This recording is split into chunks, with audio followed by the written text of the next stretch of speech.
All right, let's jump right in. The words we choose in our clinical notes, there's so much more than just records. They are powerful tools that actually shape client care, how we communicate as professionals, and can even have huge legal outcomes.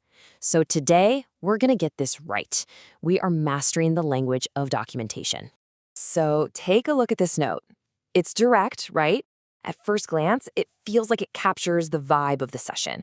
It's the kind of thing you might see or even write in a really busy practice. Seems pretty straightforward, doesn't it? But here's the thing. What if I told you that a note just like this one, as common as it seems, is absolutely filled with hidden dangers? That it could actually compromise care, create bias, and be almost impossible to defend if you ever had to? And that really gets to the heart of the problem. It all comes down to what we can call unsafe language. To get better at this, we first have to understand why these seemingly innocent words are so risky in a professional setting. So, what exactly do we mean by unsafe language? Well, think of it as any time we step away from the objective facts and wander into the land of personal opinion. It's stuff like judgmental labels, words that carry stigma, and really anything that can be interpreted in a bunch of different ways by different people.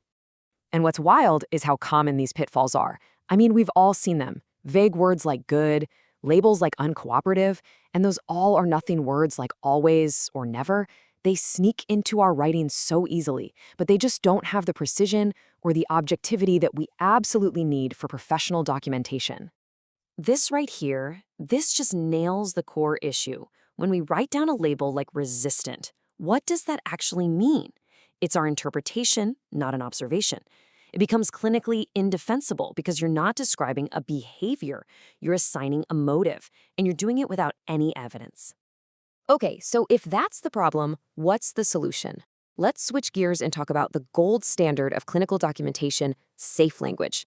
Safe language is our goal. It's built on a foundation of facts, pure and simple. The most important mental shift here is moving away from interpretation and toward observation. You just have to constantly ask yourself, what can I tangibly see, hear, and measure?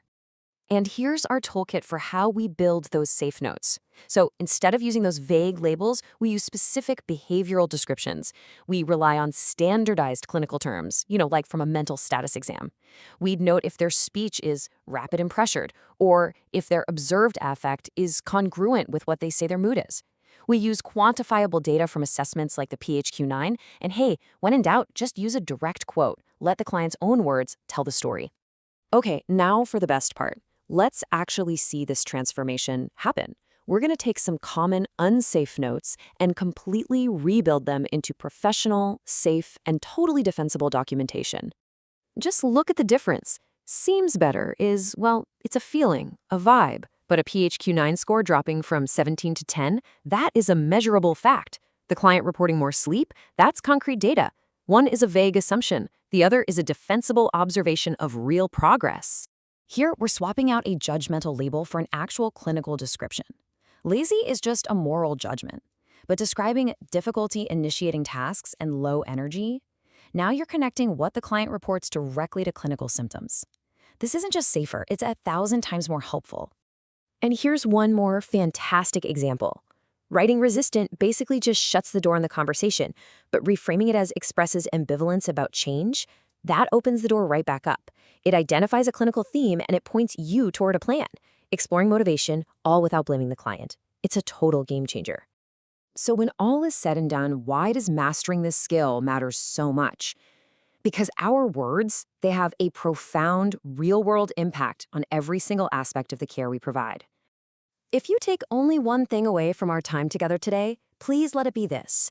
This is your guiding principle, your North Star. Describe what you see and hear.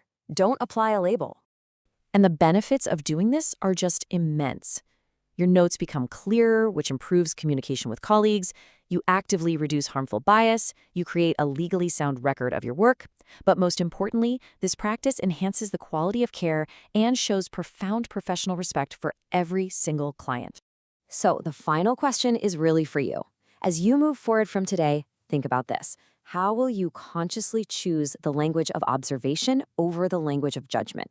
How will your notes reflect not just what happened in a session, but the absolute highest standard of professional care?